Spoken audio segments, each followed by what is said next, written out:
Hi, do you have a travel card? Yep, our miles card. Earn unlimited 1.5 miles and we'll launch you at the end of your first year. Please. Okay. Earn miles. We'll launch you at the end of your first year. Genesis chapter 11, verse 10 explains the genealogy of Shem. Shem was a black man in Africa. If you repeat this fact, they can't laugh at you. Genesis 14, verse 13.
Peace, peace, peace, peace, family. George Macon back at you again. Um, Me and Brother Moses, we come to talk to the people today, man, about the history of Coon and uh, the Coon cartoons and things, the way that they used to depict us, back in the day.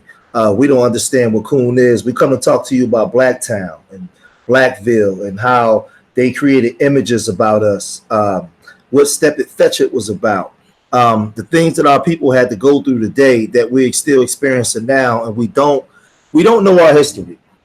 So what me and Moses are going to do, we're not going to be here long. We're just going to drop a couple things. We're going to break down, what this Coon thing is, where this Coon thing came from, and how we actually embraced it at times in order to get a leg up in society, in order to do things to better feed our families and get into the mainstream, the things that we were actually going through.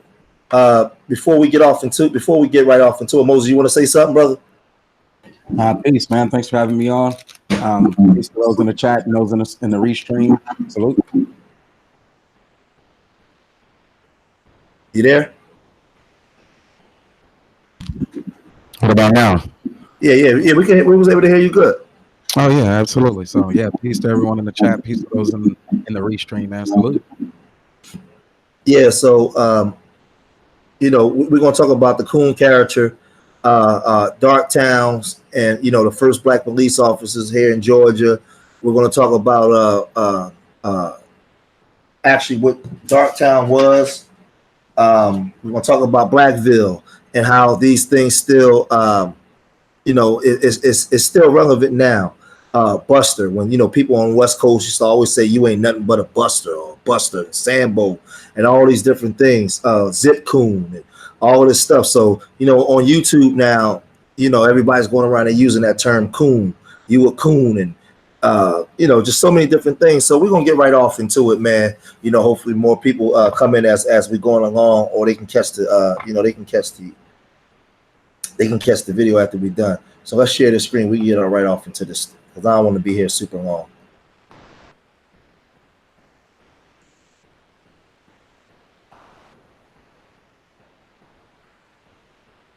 Okay, here, at the Ferris State University, at the Jim Crow Museum, a racist memorabilia. This is the Coon character. So, this guy here, he's explaining the history of the Coon character and the Coon, and what the Coon was and how we were depicted. You can see here off to the right, you can see this white girl, man. You can look at her face. She like, man, I better be on my best behavior, man. Oh my God, he's talking about Coon conversations. What's up, Ealis? Dead Shot, what's going on? Who all up in here? Kenny, what's happening, man? Brianna Gale, she's simply unique. All right, I'm not going to read all of this, but I'm going to read some of it where you guys can get a full understanding of what this Coon thing is. And this is why we got to be careful with words, and we got to be careful. When we call people Coons, we got to really know what that is, and know just how deep this thing has been bedded when it comes to our people. The Coon character is one of the most insulting of all anti-black characters. The name itself, an abbreviation of a raccoon, is dehumanizing. As with Sambo, the Coon was portrayed as a lazy, easily frightened, chronically idle, inarticulate buffoon. The Coon differed from the Sambo in subtle but important ways. The Sambo was depicted as a perpetual child, not capable of living as an independent adult. The Coon acted childish, but he was an adult, albeit a good for little adult. Sambo was portrayed as a loyal and content servant. Indeed, sambo was offered as a defense for slavery and segregation. How bad could these institutions have been? So when you hear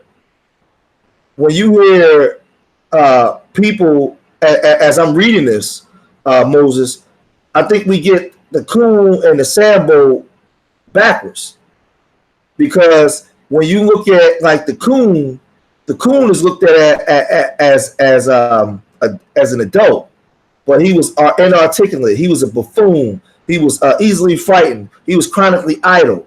But the sambo was a child, in subtle ways, and it says the sambo was offered as a defense for slavery and segregation. So the majority of these people that we call coons are actually sambos, because they're defending white supremacy. They're defending the white talking points. These are your sambos. They're actually not coons. You understand what I'm saying, Moses? Just feigning to be childish in order to appease somebody else's sensibilities or how they look at you. Right. And look at the sambo. It says, how bad could these institutions have been as the racialists? If blacks were contented, even happy being servants, the coon, although he often worked as a servant, was not happy with his status. See, the coon is not happy with his status. The sambo is. The sambo, instead of complaining about white supremacy, he just finds a comfortable spot in it. And then look at you like, nigga, why you ain't getting yours? That's the sambo. So when you calling people coons, you actually should be calling them a sambo, because they're not coons. There's a poor representation of what a coon is. He was simply, the coon was simply too lazy or too cynical to attempt change his lowly position. Also, in the 1900s, the sambo was identified with older, docile blacks who accept Jim Crow laws and etiquette. So people like that, people like to call people like ABL a coon, or the Xanatos. No, they're not coons. You're calling them the wrong word. I'm not saying that they're coons. I'm not calling them a coon on the stream, but a lot of people calls them coons. But you're using the wrong words. Whereas coons were increasingly identified with young urban blacks who disrespected whites. So I would be considered a coon, because they would call me lazy, docile, disrespectful to whites, not moving to change my lowly position. So I would be considered the coon. The ones that's arguing about the system would be considered the sambo.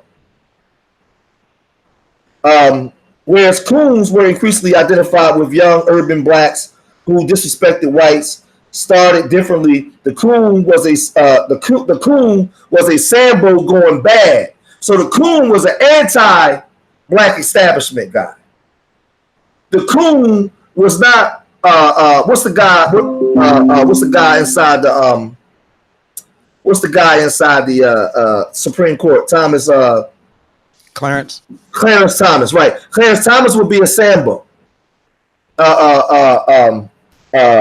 Damn, I'm sitting here. I'm drawing. Thomas Sowell, the economist. Yeah. So many of those guys. These people will be considered sambos. Ben Carson, not coons. Sambos. What's the guy? Larry Elder. He would be a sambo. Jesse Lee Peterson. They're not coons. So the prototypical movie coon was Stepin Fetchit, the slow talking, slow walking, self-demeaning nitwit. Now 14 years. 14 years I've been spending sleeping this time of morning. Let me see now. Oh yeah, they told me to say something, and I done wrote it down, but I forgot it at home. So. That would be a depiction of your coon, not your sambo. It took his character almost a minute to say, "I should be catching my feet's nods, boss." What the hell? a cinema historian land-based it, the Coon, as played by Stepin, Fetchit, and others. Now we're going to get into who Stepin Fetchit was. Before his death, the Coon developed into the most blatantly degrading of all black stereotypes. The pure Coons emerged as no account niggers. Those unreliable, crazy, lazy, subhuman creatures, good for nothing more than eating watermelons, stealing chickens, shooting crap, and butchering the English language. So the Coons would be the niggas in the hood. See, the brothers in the hood is calling the establishment people Coons. Well, no, they're not Coons. You are the actual Coons as the depiction. The ones in the hood with the pants hanging down his ass, the tattoos on his face, the one that don't speak the English language with that vernacular. He's considered the Coon. It's the other way around. The sambo is the Larry Elders. The sambo would be the ABL talking points. These are the sambos. They're not Coons. Right. So Clarence Thomas would be considered a sambo. A person like me, or Taz, or people that they look at as thugs, unreliable, crazy, they would call us Coons. So we gotta place these words in its proper context and where it go, because a lot of people is using this Coon word and you're using it wrong. You don't even know what it means. Any of that mumble rap, any of your mumble rap, people are getting on them stages and they're using the broken language. I's be catching my feet now, boss, or I'm finna leave right now. I'm about to, I can't, ain't, and that's the way they were depicting themselves. Where y'all going? What's up? Here shooting craps, shooting a dice game, stealing chickens, eating watermelons. I mean, in summertime we all eat watermelons. I only shoot craps. I mean, so we would be considered the Coons. But we in the black community, we use Coons in the total reverse. So the Coon character was born during American slavery. Slave masters and overseers often describe slaves as slow, lazy, once pushing, and eye-serving and trifling. The master and the slave operated with different motives. The master desired to obtain the slave to obtain from the slaves the greatest labor by any means. The slave desired to be the least labor. The slaves desired to do the least labor while avoiding punishment. This is the Coon.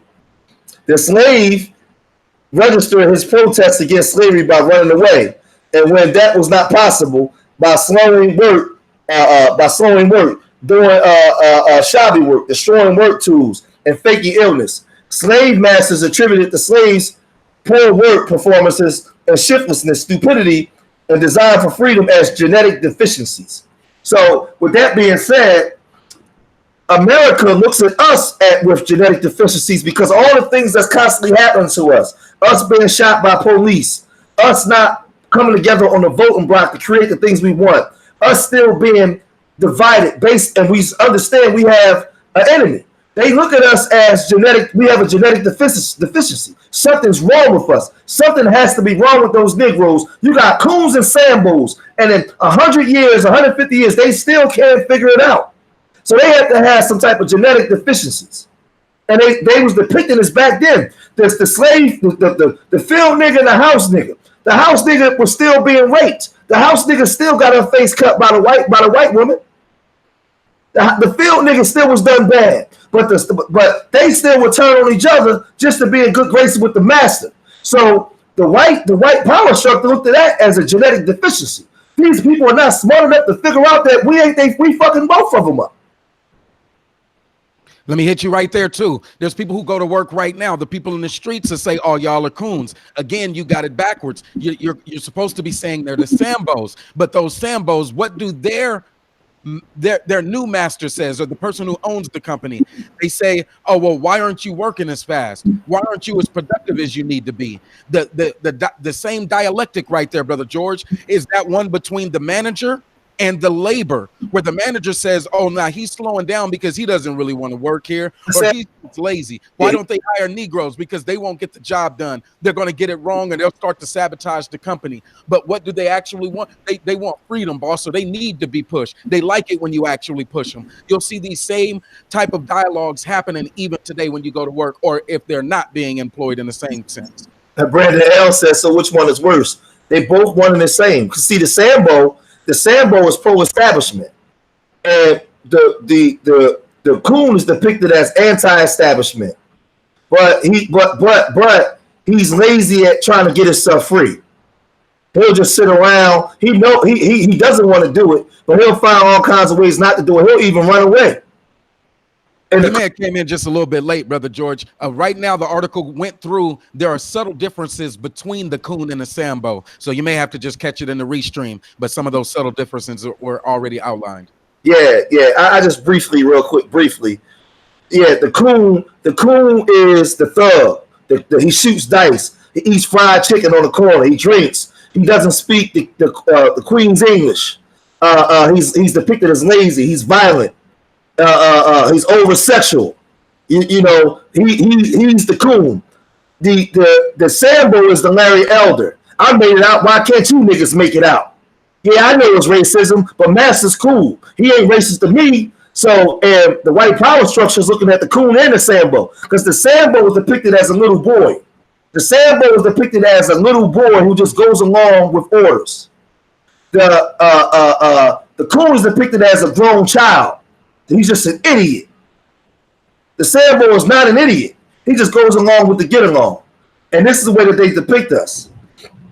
The amount of work done by the typical slave depending upon the demands of the individual slave owner and their ability to extract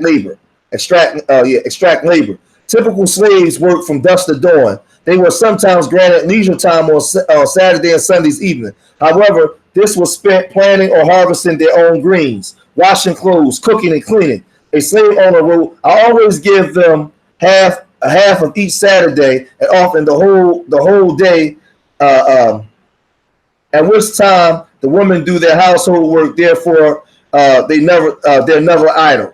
Slave owners complain about the laziness of their workers, but the records show that the slaves will often work hard and brutally so. Overseers were routinely paid commissions, which encouraged them to overwork the slaves. On the North Carolina plantation, an overseer claimed that he has a whole hog reign of shine. What the hell? And boasted that the slaves had been worked like horses. He added, "I'd rather be dead than be a nigger on one of these big plantations." After the closing of the African slave trade, the price of slaves went up, thereby causing some slave owners and their higher overseers to be more careful in the use of their slaves. Right, because they used to just kill slaves and then just go get more. But once they outlawed slaves, they started the breeders, and they was more careful because they could. It was harder to get the slave. Let's see. Thereby causing the slave owners to be more careful. The time had been wrote one slave owner that the farmer could kill up and wear out one Negro to buy another, but it is not so now. Negroes are too high a proportion to the price of cotton, and it behooves those who own them to make them last as long as possible. So let me see, because I'm not going to read this whole thing because I want to get into some other stuff. Let's get to let's see. All right, here we go. The supporters of slavery claim that blacks were a childlike people, unequipped for freedom. Pro-slavers acknowledged that some slave masters were cruel, but they argued that most were benevolent, kind-hearted capitalists who civilized and improved their docile blackwards. From radical Reconstruction to World War I, there was a national nostalgia for the good old darkies who loved their masters and, according to the pro-slavers, rejected or only reluctantly accepted emancipation. These would be your Sambos. That's critical right there. I would almost read that one right there again, just so they see where the real premise is going with this. Okay. During slavery, okay, hold on. From radical Reconstruction to World War I, there was a national nostalgia for the good old darkies who loved their master, and according to pro-slavers, rejected or reluctantly accepted emancipation. In this context, that's like the people saying we don't need reparations today. These are your sambos. In this context, the conceptualization of the coon was reversed. During slavery, almost all blacks, especially men, were sometimes seen as coons. That is lazy, shiftless, and virtually useless. However, after slavery, the coon character was increasingly applied to younger blacks, which became your sambos, especially those who were urban. Oh, no. These are your coons who were urban, flamboyant, contemptuous to whites. Universally, white Southerners will tell you that while the old-time Negroes were industrious, saving, and when not misled, well-behaved, kind, respectful, and self-respecting, and while the remnant of them who still retain generally these characteristics, the new, for the most part, are lazy, thriftless, and intemperate, insolent, dishonest, and without the most rudimentary elements of morality. So that will be us, who they speak about today. We're unruly, we're aggressive, we're all these different things. So let's get down to the last part before we move on to the next article. Hold on a second. Yeah, because I don't have to read, because that's the step at Fetchit. Let me just read this this last part. Hold on a second. Radical characters are undergirded by stereotypes, and the stereotyping of blacks as coons continued throughout the 20th century. The pioneer study of racial and ethnic stereotyping in the United States was conducted in 1933 by Daniel Katz and Kenneth Barley, two social scientists. They questioned 100 Princeton University undergrads regarding the prevalent stereotypes of racial superstitions, happy-go-lucky and lazy. The respondents had these views even though they had little or no contact with blacks. The study was repeated in 1951, and negative stereotypings of black persisted. The civil rights movement improved whites' attitudes towards black, but a sizable minority of whites still hold traditional racist views of blacks. In the early 1990s study conducted by the National Opinion Research Center found the majority of white, Hispanic, and other non-respondent displayed negative attitudes towards blacks. I know that to be true.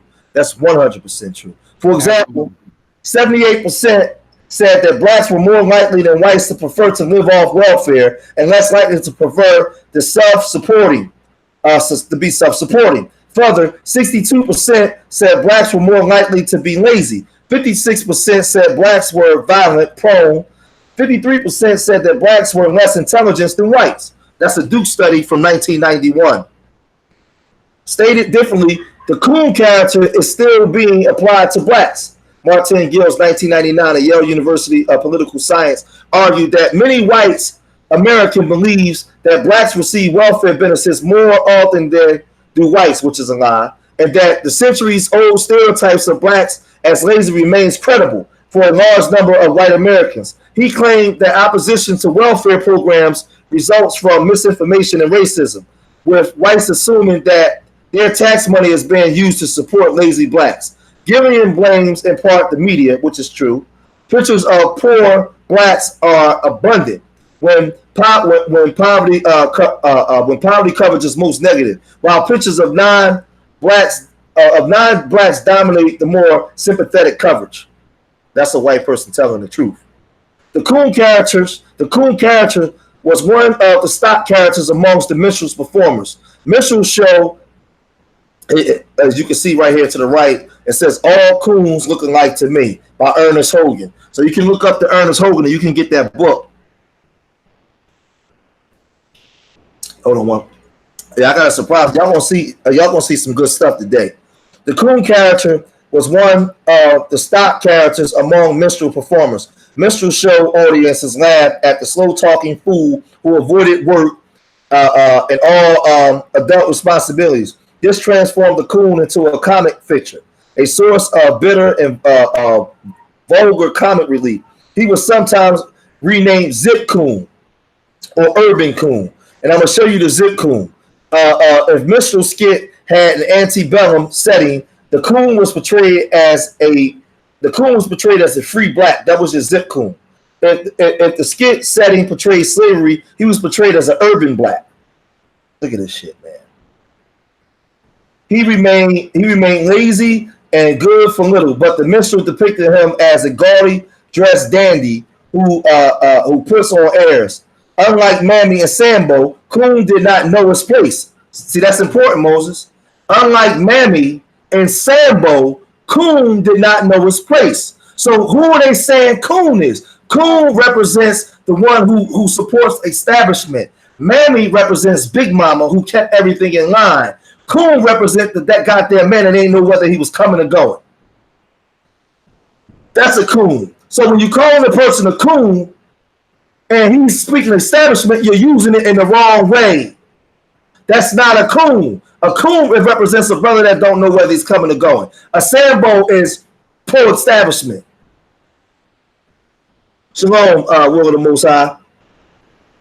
He thought he was as smart as white people. However, his frequent I don't know what that word is, Moses. Malapropisms and distorted logic suggested that his attempt to compete intellectual with whites was pathetic. His use of bastardized English delighted white audience to reaffirm the then commonly held beliefs that blacks were inherently less intelligent. Now, that's your rap music. They used to make fun of our rap music and call it jungle.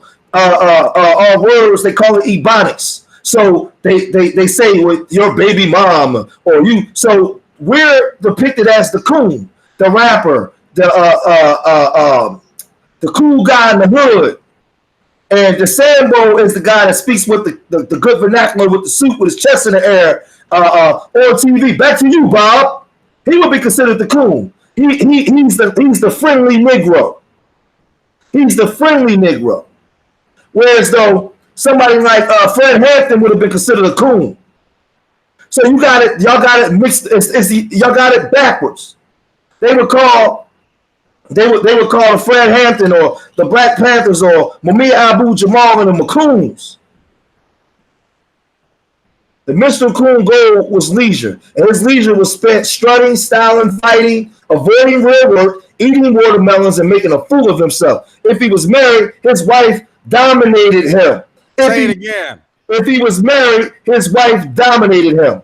If he was single, he sought to please the flesh without entanglements. Ain't that what we dealing with every day on Black YouTube? Man, listen, look at this thing here. Look at the last part. If he was single, so how many of us stand in the corner and we say, man, I beat that girl walk by with a fast, man, I knocked one of her cheeks off. Or, man, I beat that thing up. Because, see, we've been conditioned through social engineering like bucks to fuck like animals and think like animals, be depicted as animals.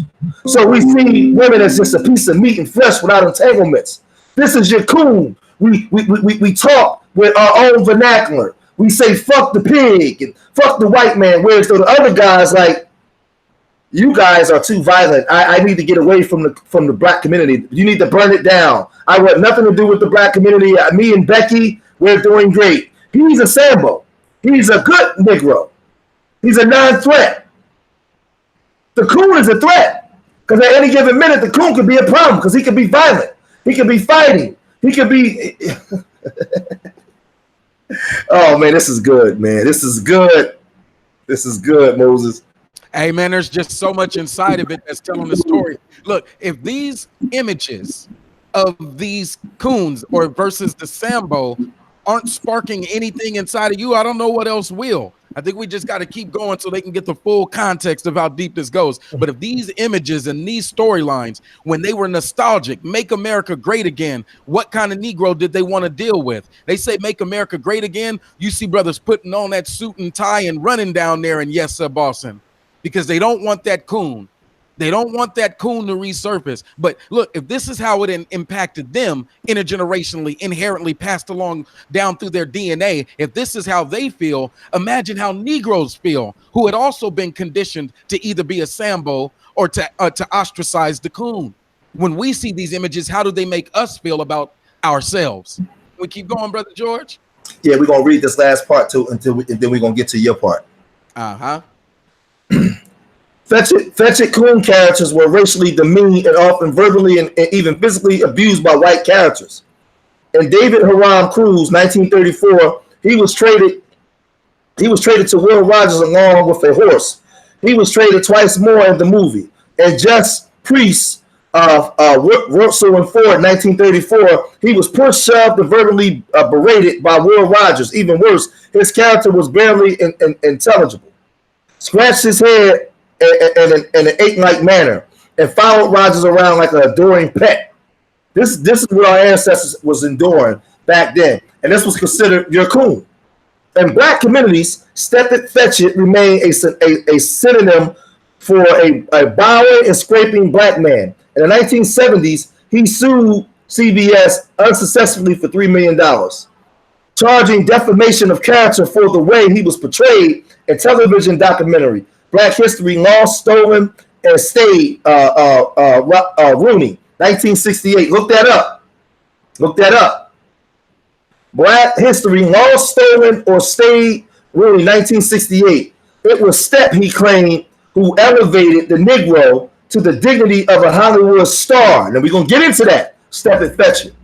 Because me and Moses, we kind of went back and forth a little bit on that before we went live. So we're going to cover that part. I made the Negro a first-class citizen all over the world. Somebody was all right to associate with. I opened all the theaters. The statement, he said, I opened all the theaters. This is this man right here. This is the man that's speaking. Oh, I know that. I remember some of it. That's right. They asked me to say something that'll be kind of serious. And they told me to say something that I think would be kept all the what there. Let's go back. I want to say I got my brother, true historian, in the chat. One of my teachers that I watch. Make sure y'all subscribe to MBK. Make sure y'all subscribe to True Historian. A lot of information that I get, I learn from this brother, man. I look it up and then I make it my own. But a lot of information I do have, but a lot of information that I posted last year that I had, but I learned a lot from this brother in the chat, True Historian. You guys go over to, when that brother go live, he should have 500 to 1,000 people in the chat room every day, especially black people. Because the information that you're going to get over there on MBK is they should be charging people for the information that they give you guys. So shout out to my brother, True Historian, and the MBK brothers over there, because they definitely some of my teachers. So let me get back into it. But subscribe. Definitely. He's supposed to been came on here and had class, but he ain't got his behind on here yet.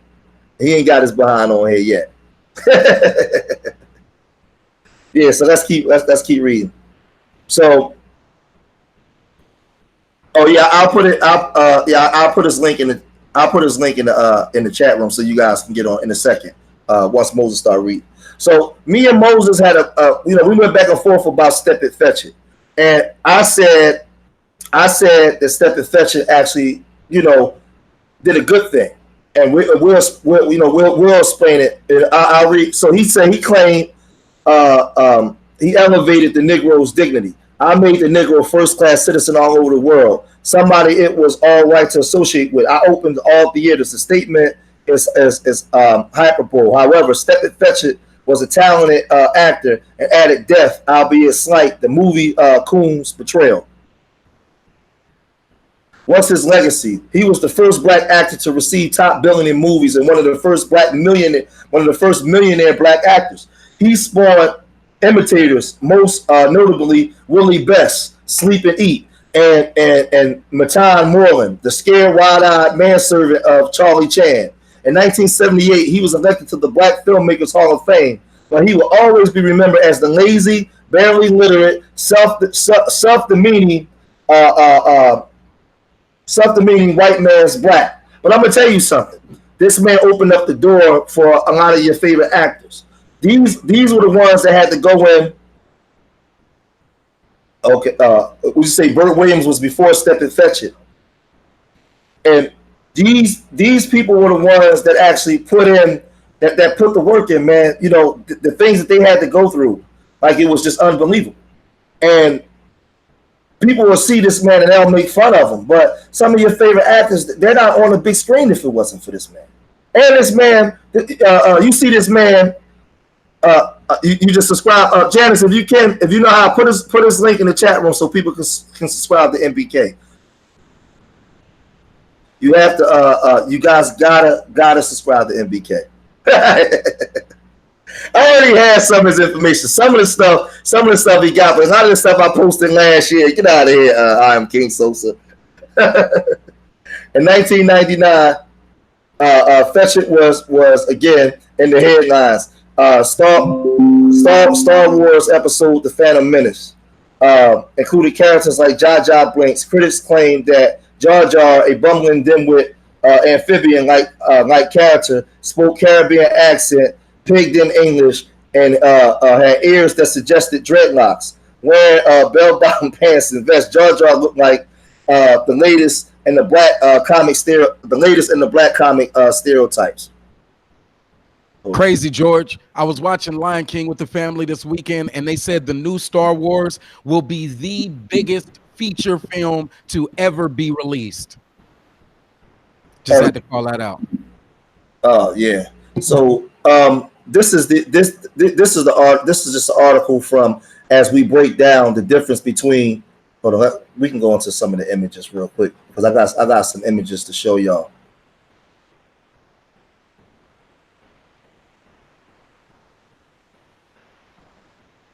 Wow, look at this keychain right here. This is the a Coon stereotype. A Coon stereotype of a keychain. I'm just gonna show a few because I actually want to. I got some pictures that I want to show. Matter of fact, I'm not even gonna show these. Let me go back. This was just a depiction. And they break down the difference in between. See, here we go. Indeed, Sambo was offered a defense for slavery and segregation. How bad could these conditions be? So your Sambo was more. The Sambo was more like pro-establishment. And when you call people a coon, when you see people what they say would be called cooning, they're actually not coons. They're actually Sambos. The rappers, the brothers in the hood slinging dick and not taking care of babies and not having a job while they girls at work sitting on the couch, they're considered the coons. Overly aggressive, violent. They're your coons. So the actual person that's calling a person a coon is actually the coon, and the one he called a coon is the Sambo. And the white power structure looked at us like we had some genetic deficiency.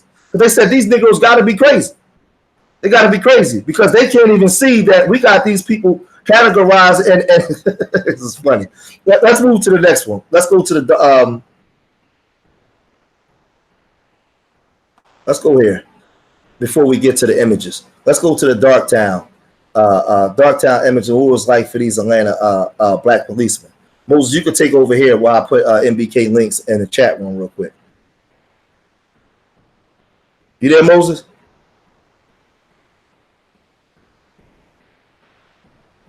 Oh shit! Where you go? No, on mute. Can you hear me?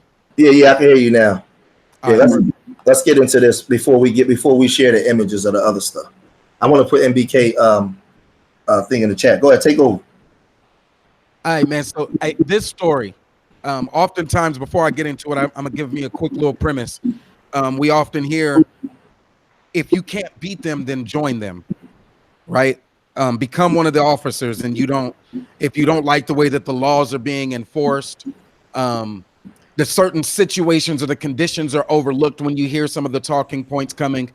And so what we wanted to do is actually find a story that related to one of these dark towns, these harbors of the coon, the symbolicness of those who wanted to just go along to get along versus those who stood there but they were actually trying to fight back. So the Sambo versus the Coon. And we'll look a little bit deeper into it with this one story, which is talking about Darktown, images of what it was like to be in Atlanta's first black policeman.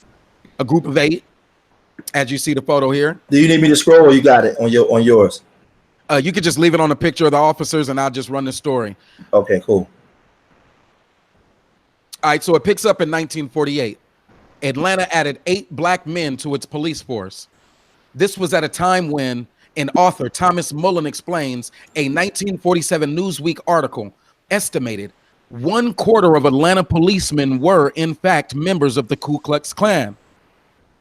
Those pioneer police officers were the inspiration for Mullen's new novel, Darktown, a blend of history, mystery, and violence that explores racial tensions in a post-World War II Atlanta. Today, the city is known as one of the most progressive in the South.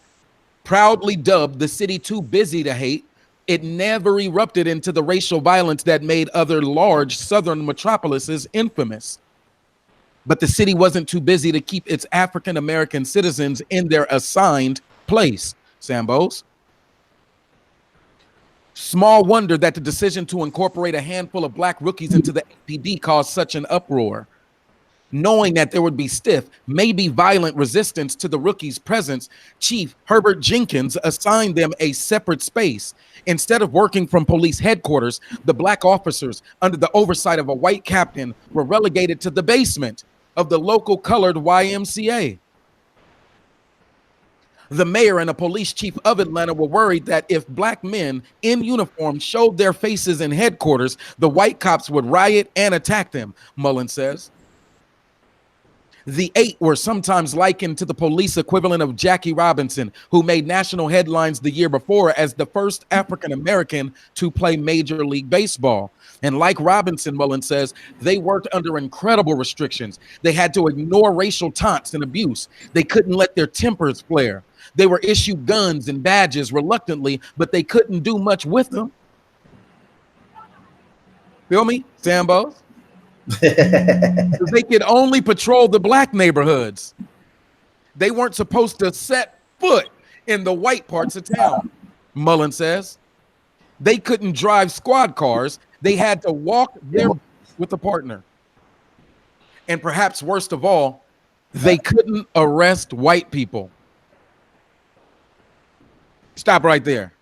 I'm going to let that one just sink in for a quick second. I wish I had a commercial break. I would throw in a commercial break to shout out Kenny Conjo in the chat, man. What up, my brother? B1. All right, back to the information. Did you hear that, Brother George? I got to read it one more time. They could only patrol the black neighborhoods. They weren't supposed to set foot in the white parts of town, Mullen says. They couldn't drive squad cars. They had to walk their beat with a partner. And perhaps worst of all, they couldn't arrest white people. Even when crimes were committed right in front of them, the black rookies had to call for white assistance. So you're the first black officers in your entire city. That police force is 1/4 Ku Klux Klan members. You got to go work in the basement of the YMCA, because if those white officers find you, they're probably going to attack you or kill you. We don't want to issue you a gun, but if you have one, you better go to the black neighborhoods, and you better not be caught dead trying to arrest a white man for any crime committed, even if it's right in front of your face. In the beginning, I'm back on the story right now, reading the article, just trying to give this information so people can get a good context of what we're talking about right here. In the beginning of Darktown, a young black woman is killed, and 2 of the new policemen, against orders and on their own, decide to investigate her death. Mullen says being both black and a policeman was sometimes agonizing. These men walked a razor-thin line. On one hand, they're second-class citizens as black men in the Jim Crow South. They couldn't ride in the front of the bus. They couldn't eat in most restaurants, he said. But at the same time, they're also the authority figures, and they have to enforce the laws of the city of Atlanta and of the state of Georgia. And a lot of those laws were racially biased. Upholding them didn't endear the rookies to some of their own community, who saw them as toothless sellouts, even as the city's black establishment celebrated them. That made rich material for Mullen's novel. Y'all catch that right there? They weren't accepted in their own community because they had to enforce the biased laws against them. They were called sellouts, even as the black establishment celebrated them. All right. I want to examine, this is going further. I wanted to examine the psychological pressure these men must have been under, having to play two conflicting roles. He explains, there are a few sympathetic white policemen in Mullen's book, but many of their colleagues neglect and abuse the people in Atlanta's black neighborhoods, which they derisively referred to as Darktown. Whether those neighborhoods were privileged or poor, race made them all Darktown to the APD. Come on, man, I'm telling you about Dr. Martin Luther King Jr. and the conditions he had to come up under. And when you finally get black police officers, and he's right there at Morehouse College in the 19th, let me stop preaching. See, I can go on little vents right there, but I won't, because this is Darktown, Atlanta. And, says Mullen, some of the tensions described in Darktown, like the ability of the white police to injure or kill black citizens with impunity without being charged or punished, sound disturbingly familiar. Mullen says, I started this book about 4 years ago, so I was pretty much done with the rough draft in the summer of 2014 when Michael Brown was killed and Ferguson became the major news story. Mullen remembers, then Staten Island, then Baltimore, and then Black Lives Matter, and suddenly race and policing was a major story in a way it hadn't been since really Rodney King, and I was just a high school student. This is what the author is saying about why he wrote this story, all right? The cyclical argument of who can tell whose story is also being debated again, part of a periodic cultural reassessment. That's why some speculated that Mullen's agent, Susan Golem, circulated his manuscript without his name or his photo attached. An unusual step, but Golem is firm that she wasn't trying to avoid revealing Mullen's race. I wanted people to see this as a fresh literary genre kind of a series book. The color of his skin had nothing to do with it. Had nothing to do with anonymity at all. Sambo. Spoiler alert, they go into it. Done. Hey, let me ask you real quick. So how would we see these brothers? Like how would they be considered, coons or sambos? And where it's hard for me to say that they would be coons, sambos, because if you go back, it's kind of like the conversation we had before we went on air. We looked at the Stepin Fetchit.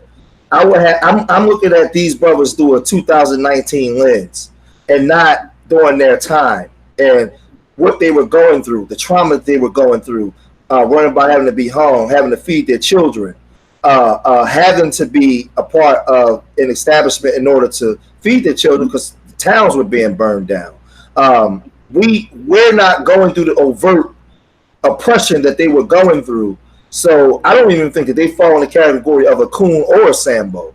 These are like the greatest generation of our people, in my opinion. What do you think about that? Yeah, I'm kind of on the fence with it as well. It's one of those places that are, it's really hard to explain. You know you're going to get vitriol from your own community. You know that there is that established sambo who's going to be congratulating, telling you got to do what you got to do. And then you know you're going to get those coons who are actively trying to work against your best interest. You still have a job to do, and you understand the real vision of why it's important for you to continue to move. Remember, this is the 40s, late 40s in Atlanta. So you have a civil rights movement that's starting to kick off. You have the churches, you have all opportunity. You know where the challenges are, but what are you going to do in order to impact change? People tell you if you don't like the laws of the land, then why aren't you all becoming the lawmakers? If you don't like the way that that it's being enforced, that the laws are being enforced, why don't you become the police officers? So this story here is diving into that and some of the challenges that you have. Imagine being a black cop in the south side of Chicago today and that same experience, where you have those who are part of the establishment who may have already told themselves that it's better to be a sambo than to be one of those field niggas, than to be one of those criminals, one of those dice shooting thugs or coons sitting on the block. Right. And then you have the coons who are out there that are like, look, brother, I'm trying to survive, and I don't understand how you could become the police and work against people like us. But those officers didn't have the authority to go inside the white communities and arrest those Sackler families, those big-time drug dealers, those big-time, people who violate on higher levels, white-collar crime, the big real drug dealers. They couldn't do anything along those. dead trying to arrest some white person or stand in court and say this white person committed a crime. They wouldn't be able to do that. So it would be safe. But I'm sorry. Go ahead. No, finish. Where am I? I'm still somewhere in the middle. I understand that there are people who just got to do what they got to do, regardless of the praise on one side or the vitriol on the other. They just got to keep moving forward because they do see the bigger picture. Yeah, so it would be safe to say. It would be safe to say that they had to this day, the white power structure has the game checkmated. They have us mentally. If you're pro-establishment, you're looked at as a sellout. If you're not pro-establishment, you look down upon by the people that accepted the establishment. You're lazy. So now the blacks that accepted the establishment, they actually reinforce the same stereotypes that the whites put on us. They look at us through the same stereotypical lens as whites. You can see it play out on Black YouTube. Oh, look how you talk. You niggas, you niggas are your baby moms and they burn the community down. And I'm over here. I'm got my education. So like we all fall into these same stereotypes. And when I'm reading this, and I'm reading the breakdown of the Coon and the Sambo and the Darktown, you guys can actually see it play out in 2019. The educated brother to the hood brother is a nerd. He's a lame. He's soft. The brother that's good with his hands, that's a little over aggressive in the hood. He's looked at as violent, and I don't want to be like him. I want to be away from him. Then, like, you got so many different aspects to this thing we call blackness, and these stereotypes. Like, you can see it play out in 2019 based off of everything that we've read so thus far. And I think that a lot of people do a poor job in really explaining this, because most people really don't even know the difference between a Coon or a Sambo. Is there any more that you got to read? Nah, it just goes into why, the Hollywood, why didn't they say that the author was black? And because he said, I didn't want it to be about race, I essentially just wanted you to read the literary work so you can understand that this is a masterpiece of historical and real context. And so that's how they finish it off, is just telling why they didn't reveal that the author was actually black. Let's see. Let's do this. Where is he at? Look at this. This is the Coon, right? Now look at this here. He is the black buffoon, naive, childish, silly, and used for comic relief. Amos and Andy, the first voice on radio by white actors in the 20s, then black actors on TV. So, you know what's funny? When I step back and I look at shows like Martin, the Jeffersons, all the shows that we love, but the black man is always depicted as either angry, aggressive, or a joke. He's funny. He's a blithering idiot. The woman is the greatest thing that ever happened to him, other than the Cosby Show. And when you look at this, he's for comic relief. It never stopped, even when it went into modern shows. But we in our ignorance, we don't know. We're not understanding what we're watching. But they were blithering idiots. You watch it, and they got the laugh machine when Martin do some comedy, and but he's not taken seriously.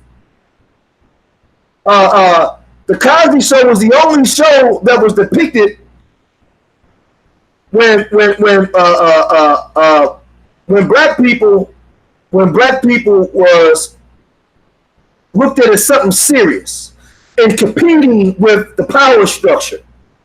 All these other shows that's come across TV, even when they gave you we're moving on up. George Jefferson, he couldn't read. His wife handled the books. His wife was the one. George Weezy told George what to do.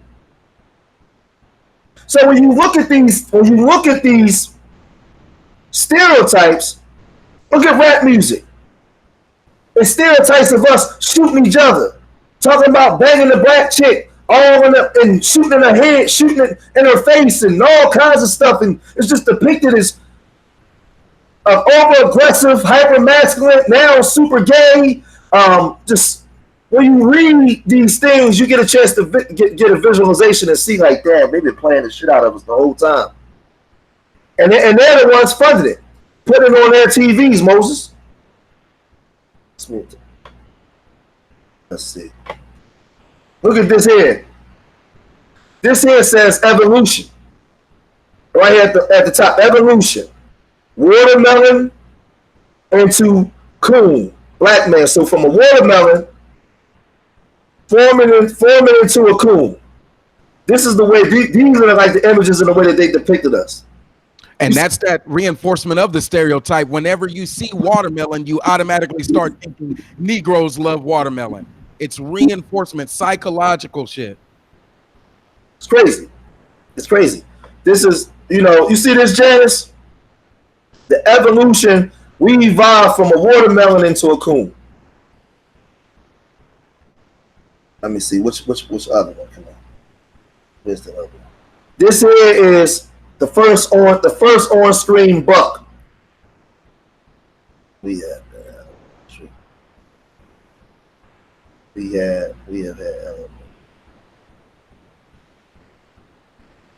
AQ things. The first on screen buck, Birth of a Nation, 1915. The white actor in blackface portrays Gus, a vicious, and here is a vicious former slave who attempts to rape a white woman rather than submit. She kills herself. This is crazy, man.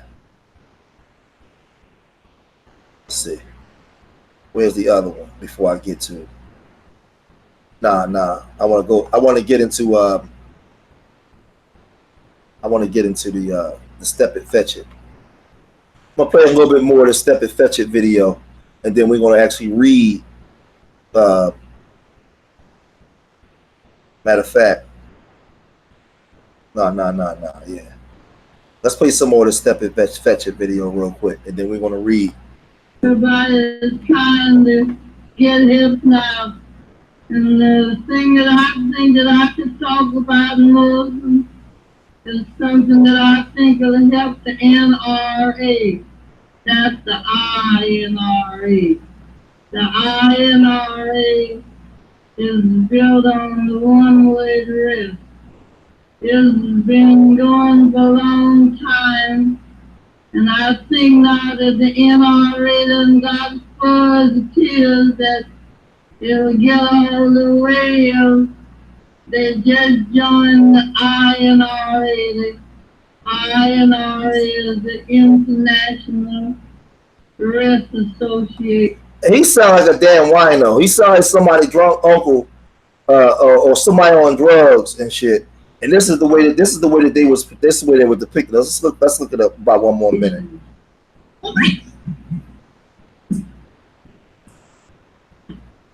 The Stale Man.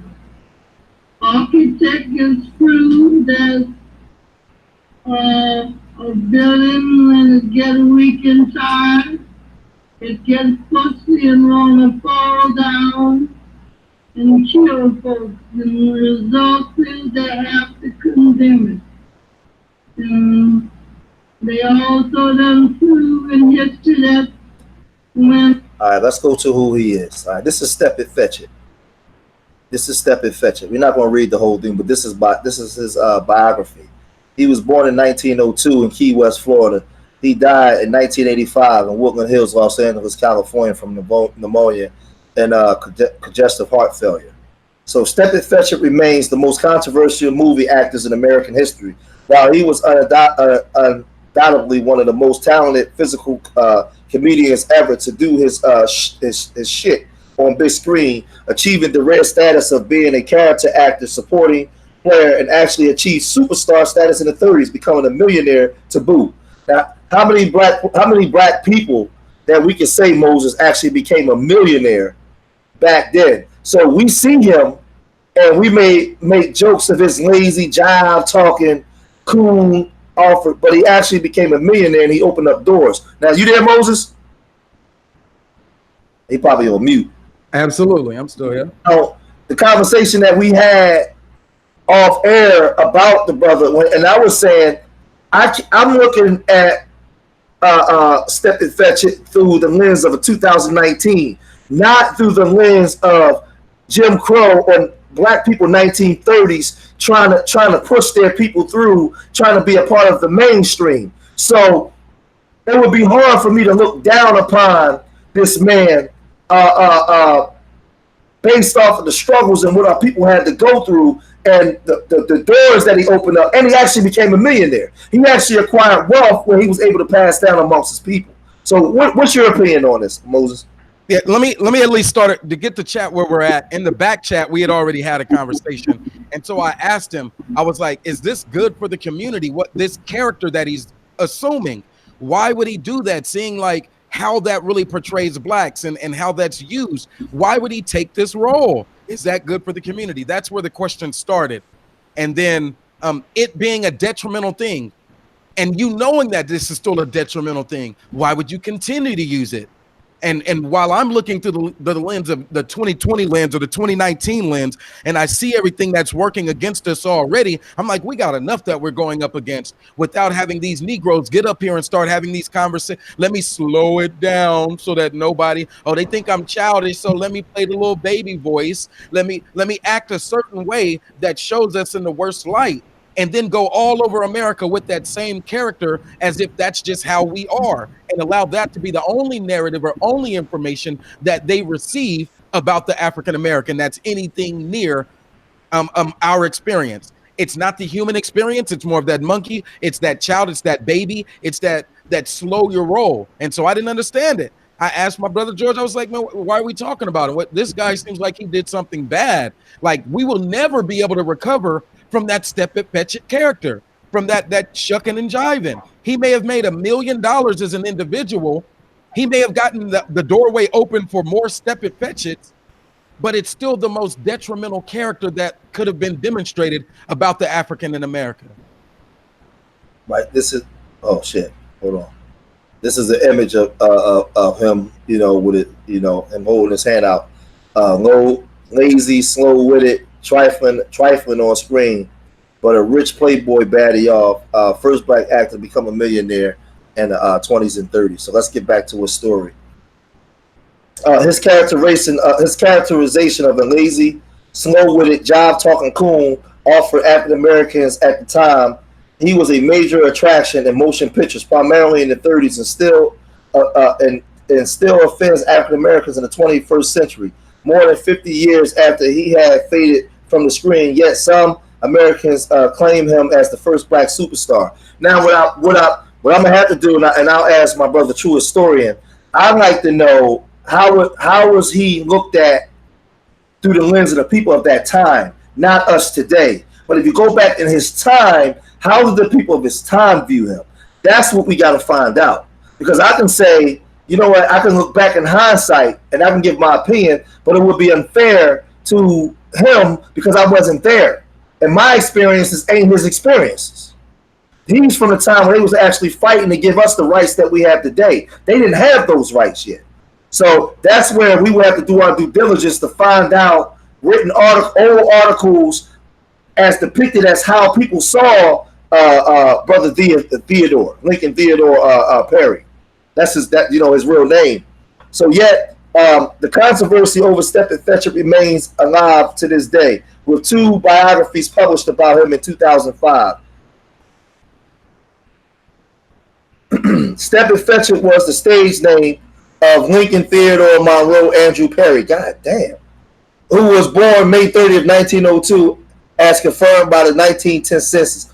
Perry was born in Key West to West Indian immigrant parents. Sometime in his teens, Perry became a comic performer, a literate and very intelligent man who wrote for the premier African-American newspaper, the Chicago Defender. Now, I'm going to say that, now watch this, because this is another thing, what I've been telling y'all. And I know y'all missed this. A lot of ADOS people. I'm going to say this again. Perry was born in Key West, Florida, to West Indian immigrant parents. Sometimes in his teens, Perry became a comic performer, a literate and very intelligent man who wrote for the premier African-American newspaper, the Chicago Defender. Now, back then, they didn't have all these differences where I'm Trinidadian and this. No, your ass was a Negro. You was black here. They didn't ask you, was you Barbadian or Bayesian and didn't hang you. You was a nigger. You was a coon. You was a sambo. They hung your ass from a tree. We didn't have all these separations. That thing came later. Because if that was the case, my grandparents wouldn't have met up and made my mama, which made me. So what I'm trying to tell y'all, that's why I'm 80 West, but I be trying to tell people we got to get out of this diaspora banking. Because if you go back to the history show you we was just moving as one people. But that I just wanted to get off, but let me get back into the story. The Chicago Defender, Perry evolved a character called the laziest man into the world in the world as part of a two-man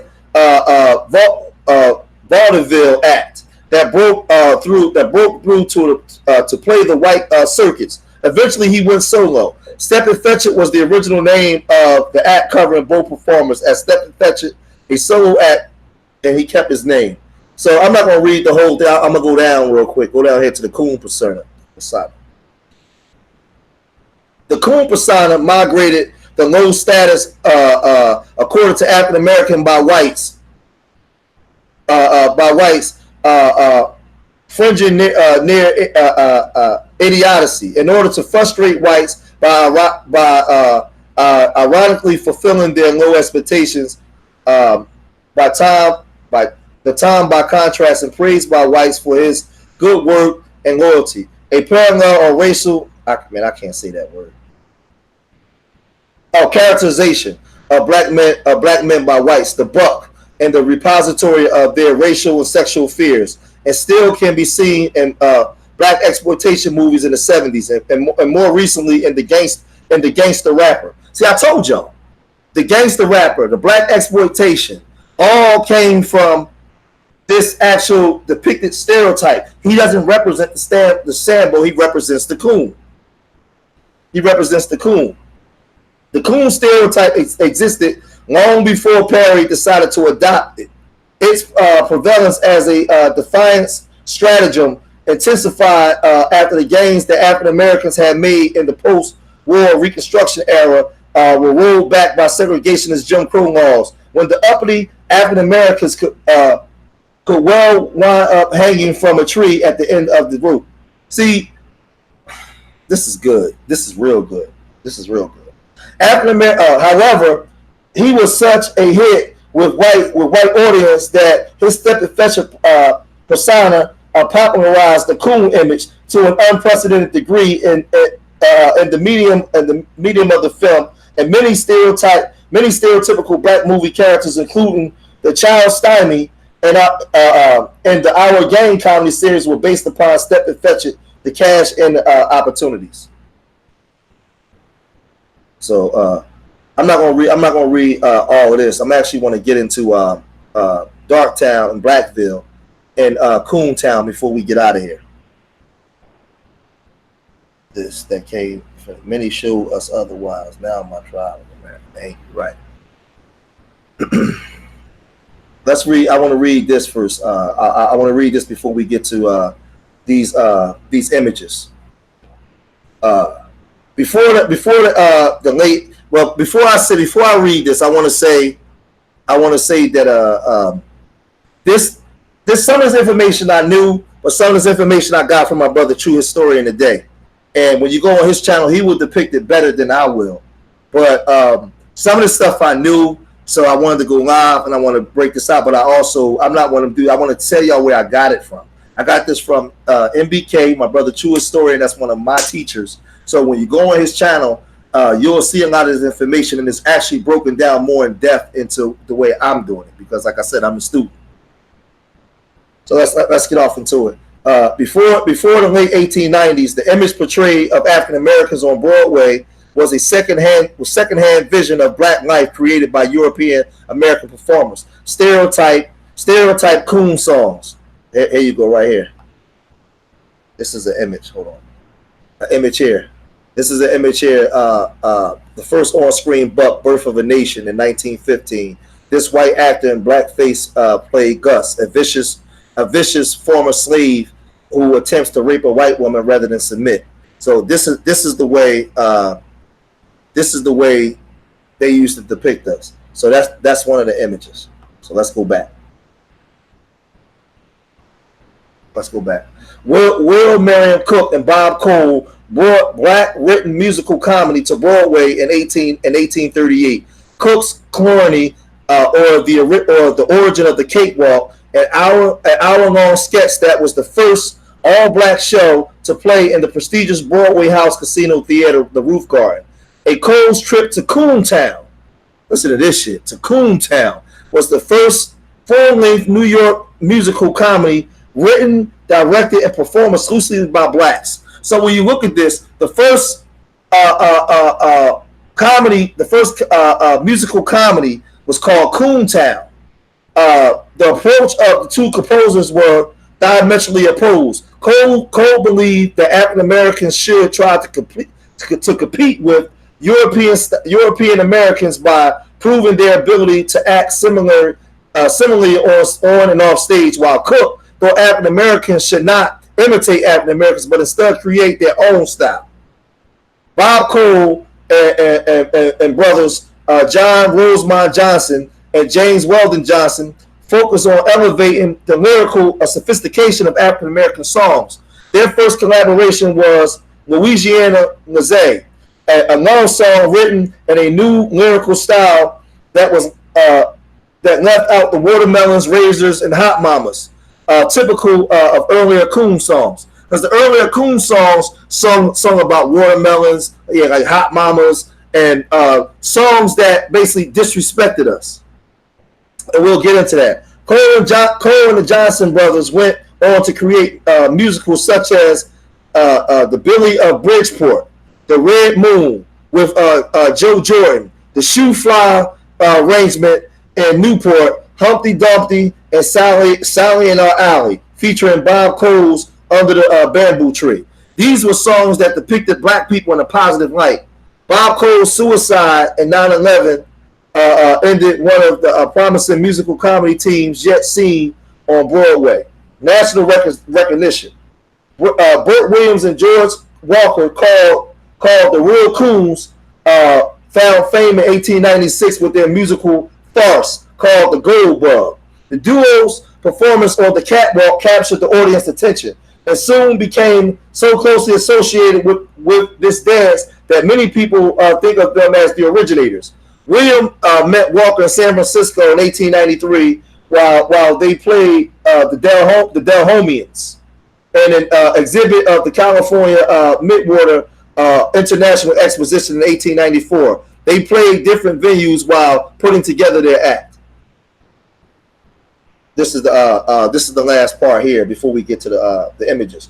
Williams and Walkers were dropped from Hashim's Octoroons, one of the first African American companies to break from the minstrel style performance.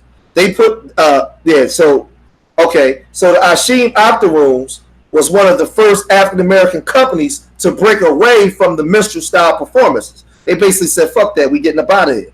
They then put together a number of small productions, including A Lucky Coon, Sons of Ham. Listen to this stuff, man. A Lucky Coon, Sons of Ham, and The Policy Players. But their ultimate goal was to produce a star in their own Broadway musical. So they brought back the Times in San Francisco and produced In Del Homie in 1903, along with Paul Lawrence Dunbar, Jesse A. Shipp, and Will Marion Cook, Abyssinian, 1906, and Bandana Land, 1908, also stood high in the Williams and Walker claim to fame. Their dreams of stardom come to life, and they took musicals in a new direction. Back to Africa. George Walker died during the run of Bandana Land, and his wife Anna Walker substituted for him during the final run. So these are stories of the Coon things before we get into the Coon towns. Now, what I want y'all to see is this is what we're going to get into. We're going to get into this. And like I said, a lot of this information I got from my brother. You there, Moses? Yeah, just real quick to throw it in there. when this narrative was being run, and it was about a lazy, shitless nigga or a sambo, the sambo who was go along to get along, and then the young black man narrative was of a lazy, rebellious, sexually exploitative black man. They came and said, man, we got to get the fuck out of this, and they started making films like In Dahomey or Back to Africa type films. They started trying to change the narrative through media. And so even today, as we see on the media, the news stories about crimes and people want to talk about black on black crime, there will be those of us in even like these YouTube spaces who determine that even if nobody's watching while we create live streams, if nobody wants to watch the restream of the content that's created, somebody has to do it. Somebody has to try to change the narrative with storylines that tell the truth. You have to. It's a thankless job, but you got to find this history and bring it out, and you got to project into the future and see that 20-year, that 25-year, that 100-year plan of where would you like to see African Americans, and we got to start teaching to that. And I think you're doing a heck of a job doing so. That's why I just stay on mute, and I'm here learning as I'm participating. And so those in the chat who are also having conversations, shout out to y'all, the real MVPs. Thanks for everybody who's already liked. If you like the content, hit that like button. If you know somebody that you might think can benefit from having these type of stories and this type of information provided, then hit that share button. And if you also have this type of content in your playlist, remember just to hit that save button so you can have it for a later day, maybe 1 year from now, maybe 2 years from now. But save the content as well if you would. Thank you. I'm coming in. All right, hold on. Shut the door. Hurry up. Come on. I want a live stream. Lock the door. Give me 1 second, my son. Hurry up, man. Pull the door shut. Come on. Come on. You can do it. You're taking for 87 years. Take the key out. Shut the door. Come on, hurry up. Go upstairs and take your medicine. Come on, go. Yeah. Go upstairs, take your medicine. Put the keys down. All right, get it. All right. Okay, so here we go. This here is the image of Darktown. Darktown in Blackville in 1890 was a series of cartoons that was collected. And whites used to put it on their mantelpiece where they mocked and made fun of us. So we was mocked and made fun of here. Now I'm gonna tell you, I knew of these images. I seen these images as a kid, but True Historian really brought it out as far as when the series came out in 1890. I think that's why I said you guys can go over to his channel and see the last video he put up. He really go in on these things. I always knew of these images. But as you can see here, this is an image of the great oyster eating match between the Darktown Cormorants and the Blackville Buster. Now listen to this, the Blackville Buster. Right, the Blackville Buster, where you see how many of y'all on the West Coast say, oh, that guy's a buster, he's a buster. Well, they was using that term buster in the South all the way back in the 1800s. And they was using that to depict us. So the same way we said the term nigger, we was calling each other busters too. But busters was a degrading word that they used. So these are black men. These are images of black men eating oysters. And this is Darktown. This is Darktown versus Blackville. And they would put these images on their mantelpieces. So here you go. This is an image. The grand football match, Darktown against Blackville. So you see them kicking the ball, soccer ball. His shoe falls off. You know, he elbows him in the face. These are just all images of incompetence. These are images of incompetence. You see here, this is a Darktown tournament, closed quarters. You see the mammy, the Aunt your mama mammy in the window. You see the image here of two Mandingo bucks fighting each other with white paint, putting paint on them. And you see the rerun looking cop running up. Hey George, hey, the mammy, the ancient mima with the syrup, she in the window still giving orders. That black woman who always telling the men what to do. Yeah. The black men don't know whether or not they red coats or blue coats. They just still think that they free. The kid around the corner, he just shuckle bucking and laughing at it because he can't stop the violence, and the police officer running up. That same Darktown black police officer who can see this type of violence going on in the community, but what can he really do? Here you go. Lawn tennis at Darktown. Look, this is crazy, man. Like the way they used to depict the. Just look at this, man. Let's go to this one here. Creating a sensation. Now she's riding the horse here. She's riding the horse. They hit a. She hits the tree branch. Bam. So she's stuck on a tree. These are images of incompetence, of the incompetent Coon. The horse takes off running. She's stuck on a tree. He was supposed to be doing work. The damn wheelbarrow wheel fell off. The paint barrel fell on his head. The paint fell all over the place. And he's on a ride on a guy. What they call these? A unicycle. And he the only one laughing. Let's go down to the other ones. This is an image here of like the Barnum and Belly dude.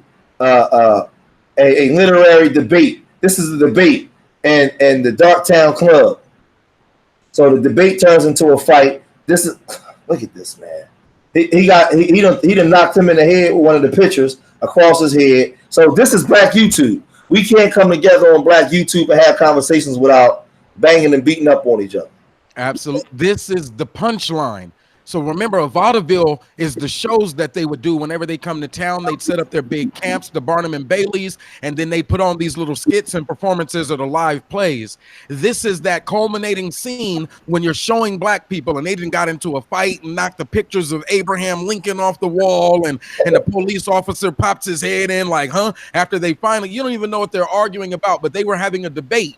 And so this is the Taz versus somebody else, Obsidian or whoever it might be. They just put it down for the conscious community debate. And this is how they settled it. Yeah, check them out. The question settled. With both of them just knocked out with black eyes on the floor. And this is where everybody went, and it was hilarious. And the whole theater erupted. And then the police officer pokes his head in, and he's like, huh? What happened here? And that was the punchline where they hit the drums, and that was the end of that scene.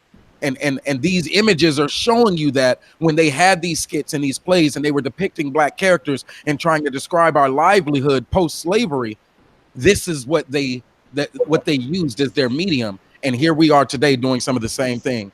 Keep going, bro. I want to find. Hold on. Let me get down to the nitty gritty. When we get to the, because they get crazy with it. Coon time. I'll say when most people try to have the conversation about the minstrel show, all they can talk about is the face paint, the big the big red lips, the big buck eyes, the dark skin on the face. They can't really break down the history of it and how it was used in media and the sambo versus the coon. It doesn't get this deep. It's just look at the images of how they saw you, but it's so much deeper than that. It's not just, oh, he looks like a monkey. It's so much deeper than that. This is the psychological experience of why things are still the way they are today when it comes to the policies that are being enacted, because it's still viewed this way. When you're on the job and you got to work twice as hard. Look at this. And a fair of honor, a straight shot.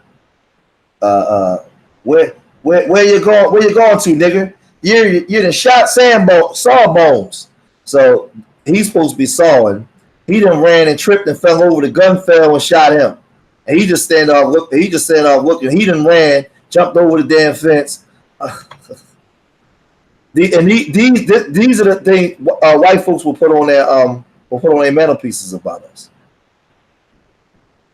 Here you go. A Darktown wedding. They're going down the steps. He done freaking fell. Elbow her in the jaw. The mammy running down the steps. The other mammy. He done ran under the steps.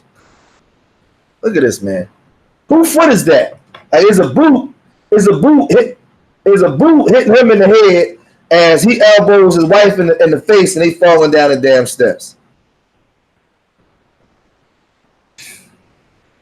Let's see.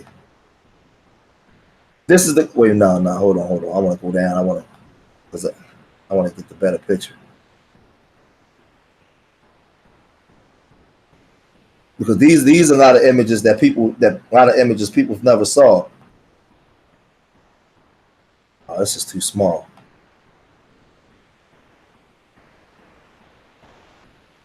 Here we go.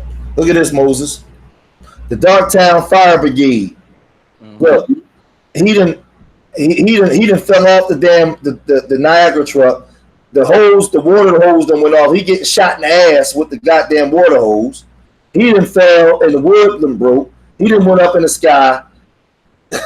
This is showing like all just basically black incompetence. We won the mug, but we smashed the old machine.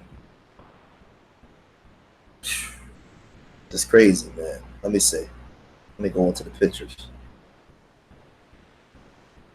This here is Darktown. Darktown race won by neck, and this is us. This supposed to be us emulating the Kentucky Derby. Oh shit! Hold on. Emulating the Kentucky Derby, and they got black people. And you can see here. You can see his neck. You see that's Moses where he got his neck sticking all the way out.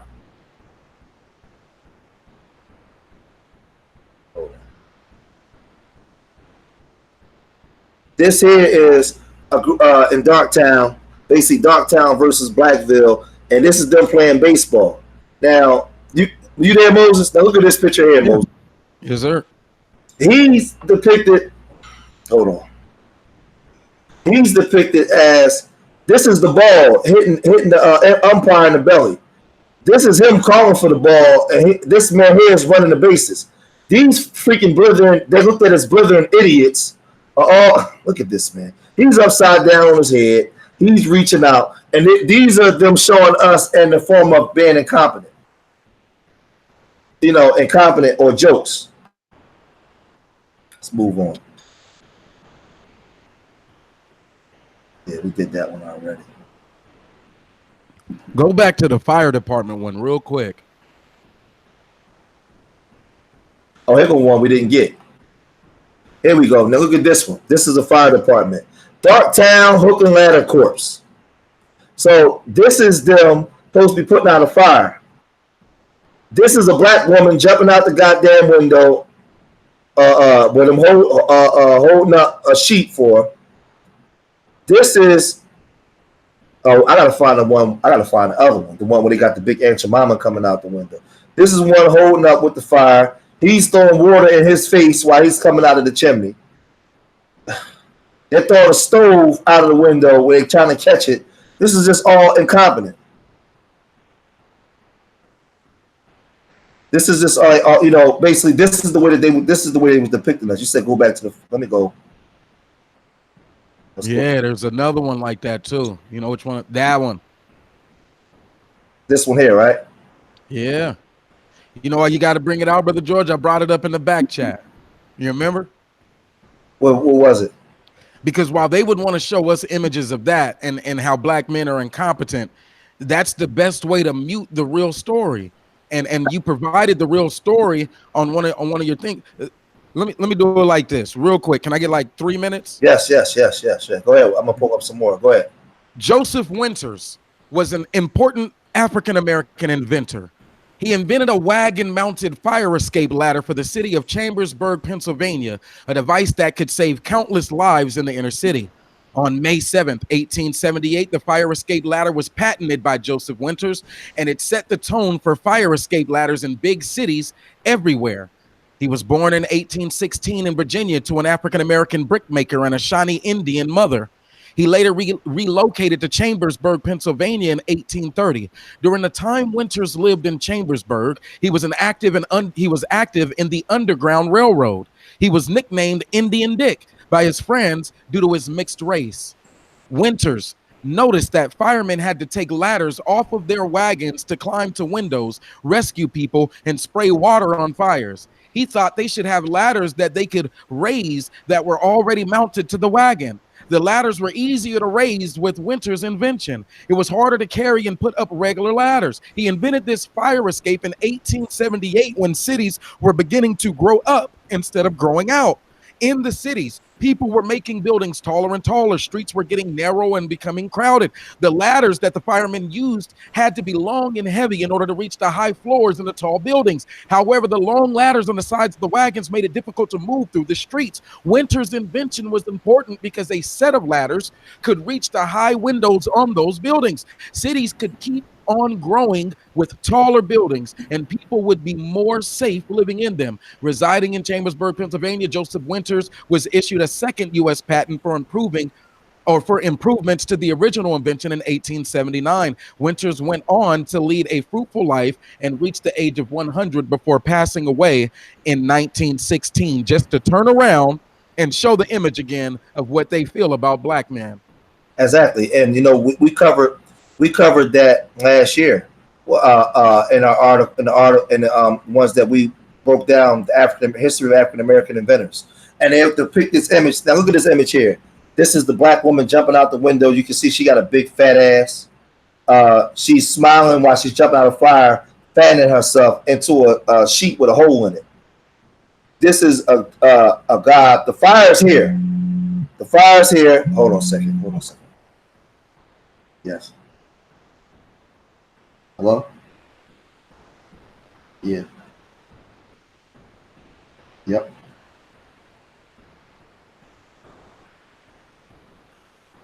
Huh? He upstairs. I got y'all. The way we view each other. If you look at a brother and you think that, oh, that's a sambo, he's got this suit on, or he's joined the military, or now he's a politician, so he must be in somebody's pocket. He's one of those black reverends. You've been conditioned. If you look at a brother and say, oh, he's a thug, his pants are sagging, he has dreadlocks, gold teeth, he uses slang, probably a drug dealer, maybe beats his wife or something, you've been conditioned. Both of us, all of us, even those in the middle who are just regular folks with a 9-to-5, just trying to keep the lights on and the kids on the right, straight and narrow path. Go to college if you want, but stay out of jail, stay out of that prison. Many of us have experienced this same type of conditioning from the same lens that they have. It was intended to be entertainment for the whites that they've created some stereotypes about, and they still being in the dominant position to afford jobs and careers and credit scores and all of the major functions of the capitalist society. They put in policy based off of how they interacted with these images of us.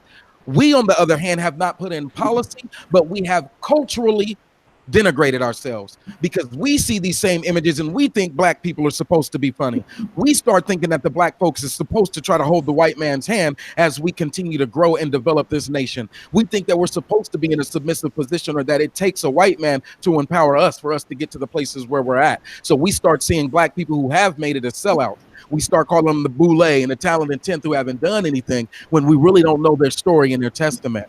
And what happens is we've been conditioned by some of these images, and we've been conditioned by a lot of these experiences to where we're still struggling even in our journey on how we react to the images that we see of each other. Go ahead, Brother George. Look at this image. Now, the one image here, you can see the black woman jumping out the window onto a sheet with a hole in it right here.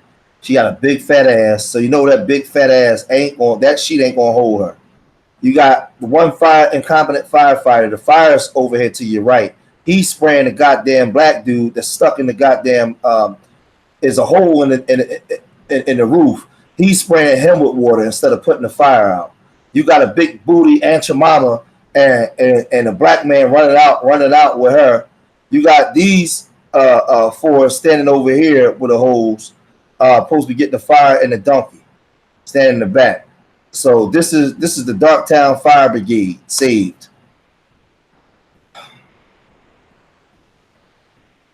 Hold on a second. These are like the images that they would make of us. And they probably set them right next to the postcards of the lynchings that happened. Yeah. This is a sharpshooter with a Ball's rifle. And these are just different images that they was making. Look, he pouring wine in the boot, so he gonna drink. Oh my God, man! This is from Currier and Ives. This is what I was telling you earlier. Currier and Ives in the 1890s was the ones that created this. So you can see it here, the Currier and Ives.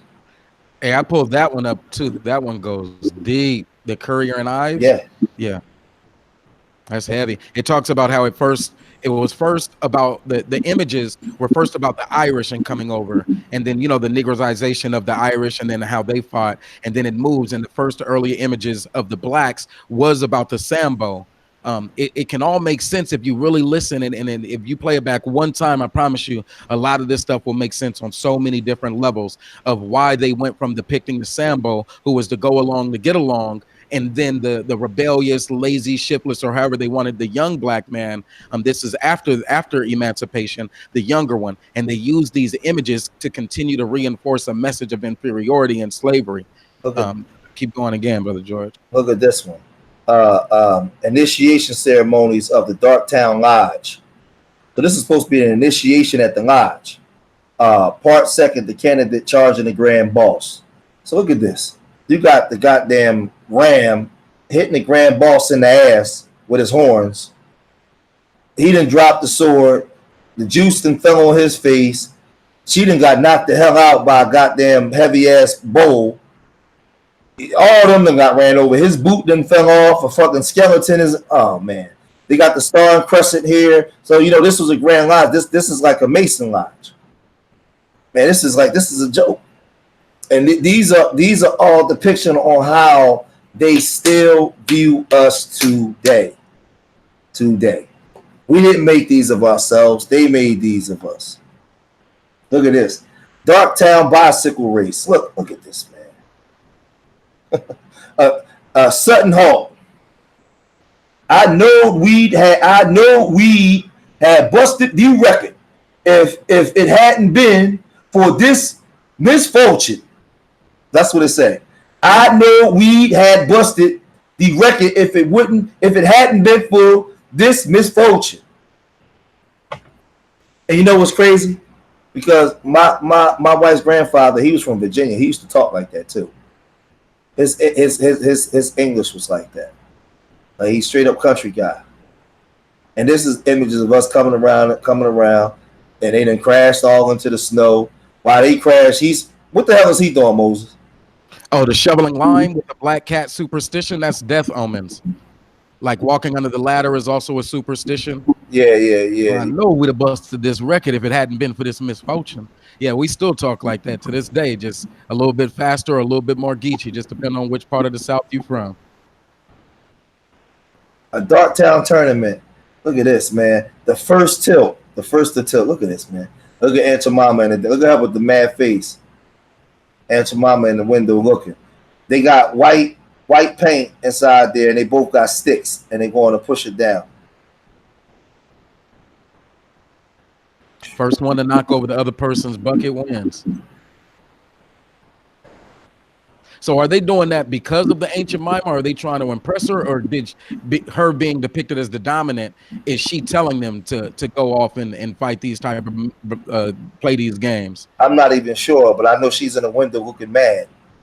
She in the window looking like Big Mom. She could be telling. Look who that. Look at this one. Look at this. He will be in the window. They got him just black as hell.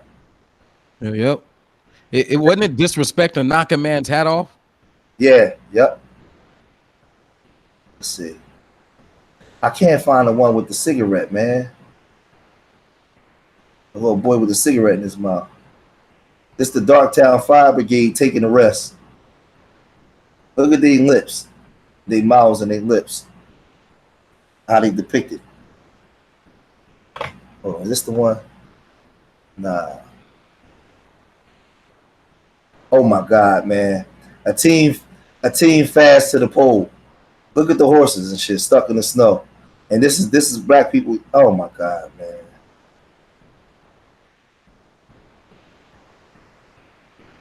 Cop at a cockfight. Parsons, let me go, boss. I only just done go far to reconcile them roosters. Man. Hold on. I want to find this one before we get out of here. This one image, man.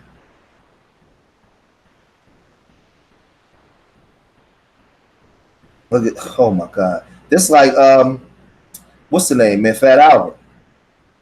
turbulent on downhill and an untimely move. So they about to crash into some pigs. Did you just say Bill Cosby's Fat Albert? Yeah, that's the depict. That's what they look like. Look at the one with the scarf around his neck, the one with the hat, the '70s hat on there. They Bill Cosby characters. Hey JV, yeah, they built. This was the original Fat Albert in the gang. Yeah, these are your Bill Cosby characters. Let's see what else we can find. Let's see, what's this? No, that's not one. That's not one. Here we go. Done got busted. Look at this. I mean, these, look at him upside down on his head and shit. These are all images of incompetence, of incompetent black people, of what they're showing us incompetent.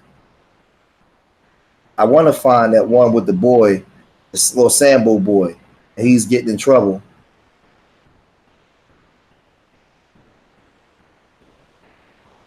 And they still work today to reinforce the same stereotypes. So you just want to drink, you just want to party, you just want to have you a good old time, don't you?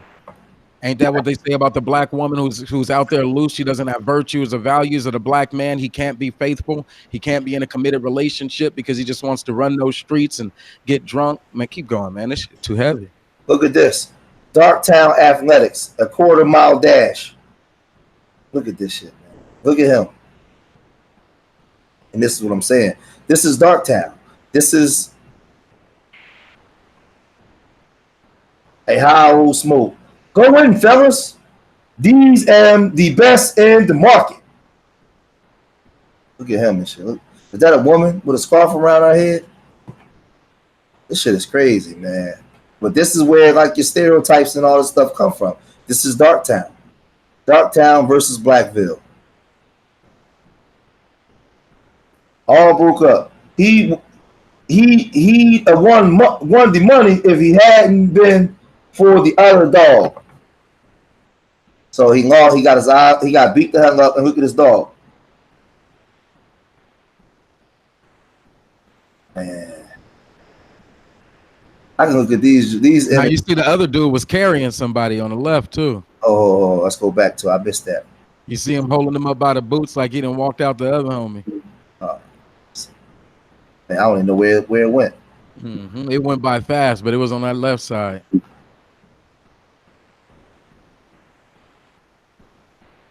Look at this one. Look at this. This in Florida. A darkie's prayer in Florida. I can't even see it. But he got alligators on his ass eating him while he's praying. Ain't that the truth? This is us. This is us playing tennis. Darkie's playing tennis. That's the one we showed earlier. So let me go back up. Let me go all the way back up. Let me go all the way back up. All right, let's see. So this is what, damn, these Jones coming in too little. This is the minstrel cakewalk that we showed earlier. Okay, here we go. Darktown round football match. This is Darktown. This is inspection day. This is inspection day at Blackville. So this is Blackville, and they will have things like I said, Blackville versus Darktown. This is a literary debate in Darktown, in the Darktown Club. That one's how it started. Remember the literary debate? And at the end of that scene is where the police officer's head is there. They done knocked a picture of Abraham Lincoln off the wall. All of that. Yeah, that's the literary debate. Let's see if we can go. That's the literary debate, and then it's the depiction of how they beat the shit out of each other. Here, this is the end of it. This is, oh man, why are these joints coming in so little? This one coming in. Okay, here we go.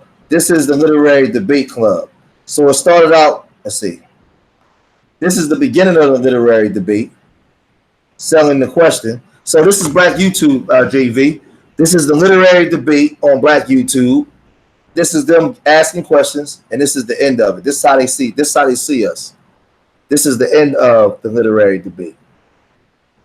Black people kicking each other in the ass. Kicking each other in the ass. I gotta show one more thing before we get out of here. Let's see. Let's see. Look at this. Damn. Got them both. Got him. He laughing and shit. Man, this is crazy, man. That's why I said y'all gotta subscribe to MBK, man. You gotta subscribe to MBK. What's this one here? A mule train on the downgrade. That's us, right? Look at his boots falling off. This is how they depicted us. But the thing is, we reinforce these stereotypes on ourselves as well. A team fast on the snow.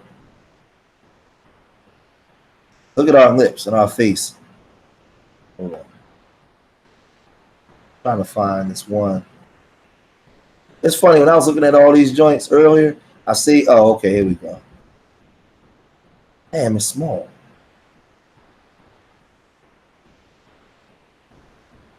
Let's see.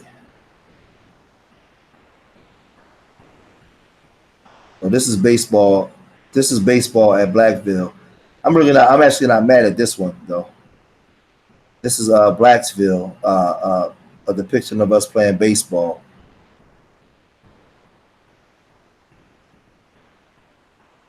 I said make sure you look at Grambling, yeah, differently. Well, this is the depiction. This would be the depiction of that rivalry.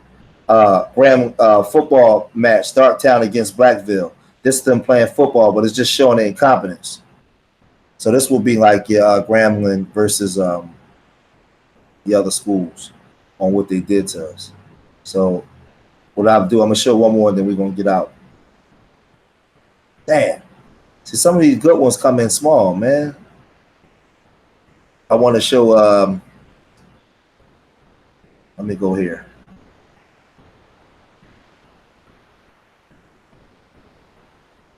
Where is it? Zip Coon. Zip Coon. So you had your Jim Crow image, right? You had your Jim Crow image, and we all seen that image of the black man in Jim Crow. But then you had Zip Coon, and you had the white man Henry Clay, who was for and supported freed slaves, free African Americans, and white people had names for him, for Henry Clay. You know, that same old coon. They would call him a coon lover. They had Zip Coon. Then they had a song that they actually made. It was a political song mocking Henry Clay, the same old coon. So it was a political song that was mocking Henry Clay, as you can see here, and it was called the same old coon. So it's hard to see as I walk out. Twins was not quite noon. Oh, there I spied that same old coon, a singing of that same old tune about that roasted reef. Says I, Mr. Coon, how do you do? Says he, old friend, why, how are you? I guess I said none, then better of you. Oh my God, man. So this is a song that they wrote. This is a song that whites wrote, Zip Coon, for a white political guy, Henry Clay, that supported black people. Henry Clay was considered pro-black back then. This white man, Henry Clay, was considered a pro-black because he supported a lot of black views. And the Southerners, the white Southerners, made a political song mocking him, the same old coon. And they had this image, and this is where this image right here, Zip Coon, MG Dixon, Zip Coon comes from.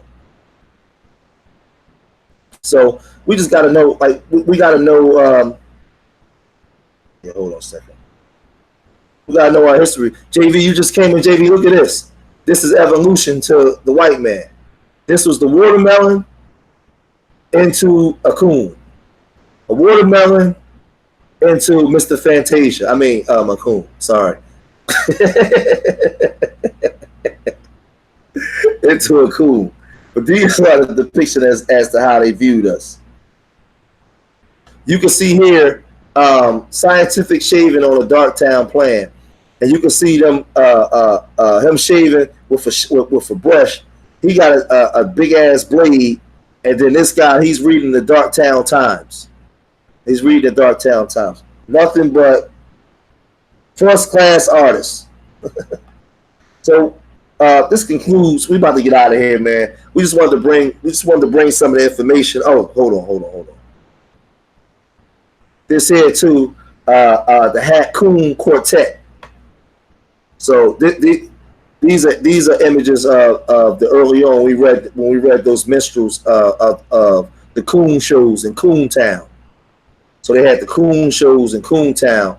JV, you have to come. You have to see the stream. And these was just images of us being incompetent, us being less than the image of the coon, not the coon as being stupid, dumb, and incompetent. Moses, you want to say something before we close out? Yeah, I got to throw a shot because I'm about it. Preem, with your character of the Black Panther, you're a Sambo. Peace. Close us out, man. Give us something, man. Give us some heat, man. Right, man. What you have just witnessed in this content is Black history told through the lens of those folks who wanted to demean us. It showed the difference. Where we started was the difference between how they depicted the Sambo, who was the pacified, let's stick with the order, these are the laws of the land. He's already defeated. So he's that little baby that needed that man. He needed the white man. He didn't want to leave the plantation. He left reluctantly. And then they showed the transition into the Coon. Hold on, Moses, pause real quick. Coming in. We're going to give them 2 minutes. We're going to give them 2 minutes to step and fetch it, and then close us out.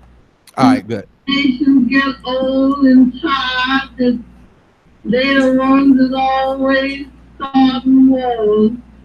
Because young nations don't do nothing but fight when they captain, and they just fight and get it over with. And therefore we figure that since rest is so proved itself, that the INRA will help the NRA to finish what is already almost done. And the reason why I'm speaking is because the INRA is something that is kind of help me. I don't want to boast, but they're figuring on making me the president because I have went out and used my ambition to prove that there's power in the art of doing nothing. Damn. You know what, Moses? I think that even when we intellectually speaking, when we speak, the white power structures only, you can speak as intelligent as you want today. But when you open your mouth and talk, the white power structure hear this. This is what they hear from you.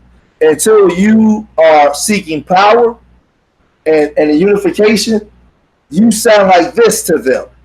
You are entertainment to them. You're entertainment.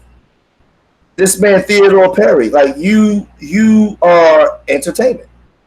And I think this stuff is very important that we seek out to learn, man, because we got to know our history and know how we still being affected by this stuff today, man. This is very important. I want y'all guys to go over, make sure that you subscribe to the MBK. I put True Story MBK. I put the link in the chat room. Bring us home, Moses, and then I end it out. Yes, sir. We have to continue to analyze this information. On today's presentation, we went through it. We went through the difference between the Sambo and the Coon as depicted. We gave you the images of the Blacktown, Atlanta, when people tried to move up and become police officers, and they were overwhelmed. They didn't have the resources or the support of that police department. They were told that they could not arrest a white person, couldn't even be inside of the white precincts. But yet this is at the same time when Martin Luther King Jr. was bringing together the marches and the protests. Well, he was still young then, but he was at Morehouse College at the same time, and this was right there in Atlanta. We moved forward from there, broke down this brother's lifetime. He was actually an educated man, very intelligent, but he put on this show. and he made millions off of putting on this show. And he laid the ground. Well, there was one person before him, as Truthstorian brought out, but laid the groundwork for other folks to get inside of those Chitlin type circuits and circuits where black comedians could make their way to Hollywood. Some struggles all the way through it, but then we had to bring you the actual images that they used as postcards, that they put on their mantle, that they used when they were creating these storylines, and telling our story through their lens in the way that they needed to tell themselves in order to view us the way that they view us even today.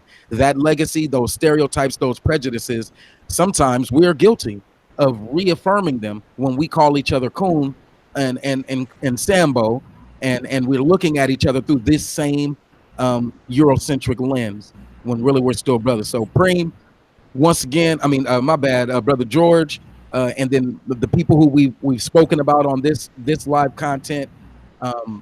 Big up and salute. We got to do better. We know it. We bring out this information because this information is going to be valuable in our ability to continue to critically assess where we're at and where we would like to go. I thank you for the privilege of joining you on this live stream, man. Thank you again, everybody that was inside the chat, participating with us and rocking to make this information known again. And to salute to your teacher who brought this to you and had you get to this position where you had to present this information. And so for those who weren't a part of his class when he told it, thanks for dropping that link. I'm gonna check out his as well so I can get even further information about this. And as me, Brother Moses, Morehouse grad myself, father, a veteran, and a proud husband, got 2 great kids, working class man, oftentimes depicted as that Sambo, articulate. So I'm still looking like the brother who was right there speaking off flow, a black caricature inside of this American fabric. So peace again, but I know you got a real big close that you got for this one. So I'm gonna just say thank you and leave it at that. Okay, what we're going to do is, as we close out, I'm going to read this one article one more time for the people that came in, and I want to break down the difference between a Coon and a Sambo. So when you're online and you're calling people a Coon, you're really calling them a Sambo. You're not calling them a Coon. So let's get it right. The Coon character is one of the most insulting of all anti-black characters. The name itself, an abbreviation of a raccoon, is dehumanizing. As with Sambo, the Coon was portrayed as a lazy, easily frightened, chronically idle, and inarticulate buffoon. The Coon differed from the Sambo in subtle but important ways. Sambo was depicted as a perpetual child, not capable of living as an independent adult. The Coon acted childish, but he was an adult, albeit a good for little adult. Sambo was portrayed as a loyal and content servant. Indeed, Sambo was offered a defense for slavery and segregation. Sambo was pro-establishment. Sambo is the ones on YouTube that we battle against. That's the white apologists that don't want reparations. That caters to white establishment for money. That goes and marry Becky and turn around and talk about Keisha. Sambo is that. The Coon, although he often worked as a servant, was not happy with his status. He was simply too lazy, too cynical to attempt to change his lowly position. As by the 90s, Sambo was identified with older docile blacks who accepted Jim Crow laws and etiquette, meaning Clarence Thomas. These people who understood Jim Crow was wrong, but they go along with the get along. Whereas Coons were increasingly identified with young, urban blacks who disrespected whites. Stated differently, the Coon was a Sambo going bad. So the Coons would be your Black Panthers. These would be the people that was anti-establishment. Fuck that. I'm not doing this shit. That's what your Coon would have been. He was depicted as violent, angry, big dick, piping women down and not taking care of the baby. Anything depicted as bad. Where the Sambo was the friendly Negro to whites. Go along and get along. So instead of calling him a Coon, you call him a Sambo because he He reinforces the white man's order. He's a child. He's a child. The white man sees him as a perpetual child, not capable of as an independent adult, meaning I will work for your organizations. I will work for you. I will put on the suits you tell me to put on. I will talk in the vernacular that you tell me to talk to. I will marry a white woman in order to get your acceptance. I will marry a white man in order to get your acceptance because I'm a sambo. I'm a child. I can't live on my own. I'm not capable of being independent of you, and I don't know what being independent of you looks like. So I will espouse all your talking points because right is right, and I will look down on the coon because he's not going along to get along. I'm making $100,000 a year at your racist institutions, and I keep my head down and hope that you don't pick me as a Me Too. I hang out with Rex and Bob and all of these different guys. This is your sambo. And they're breaking down in this article how we're checkmated.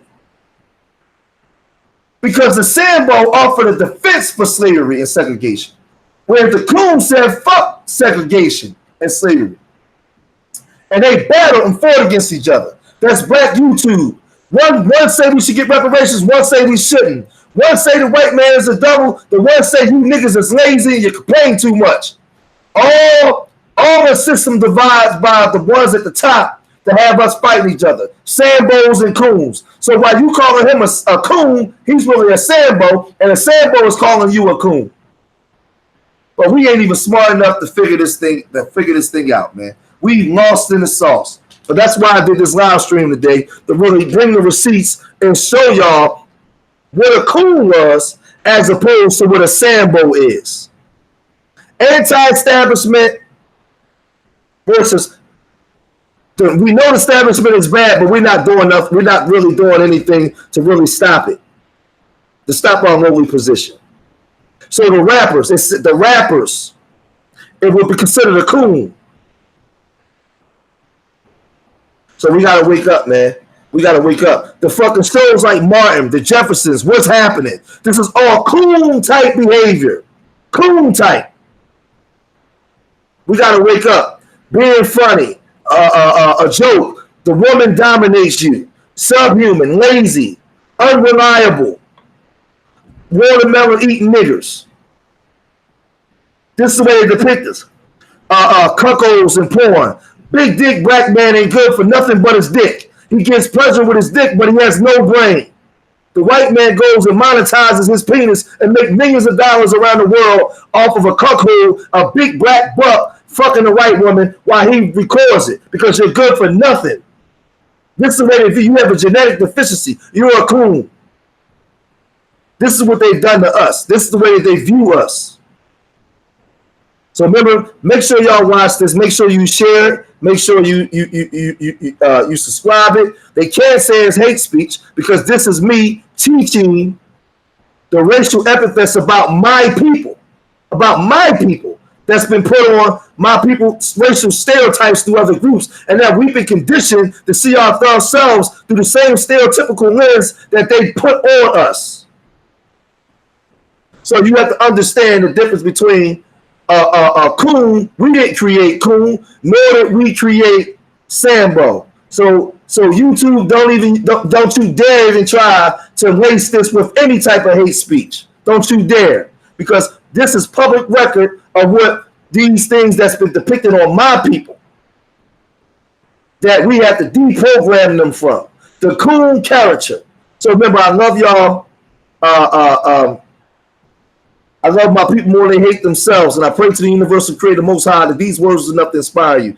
These words is enough to make you look at yourself in the mirror and make change. These words is enough to make you look at your children and know you have to make change. I hope that when you came here for information, and when you leave here greater than what you was before you came. You leave here edified. I hope that you share this video on YouTube, on Facebook, on Twitter, on Instagram, or wherever you can share it on. Have this information with your children, have it with your mama, your father, your wife, your aunts, your uncles, everybody. let's begin to have the conversation and understand how they have us checkmated between this Coon and Sambo characters.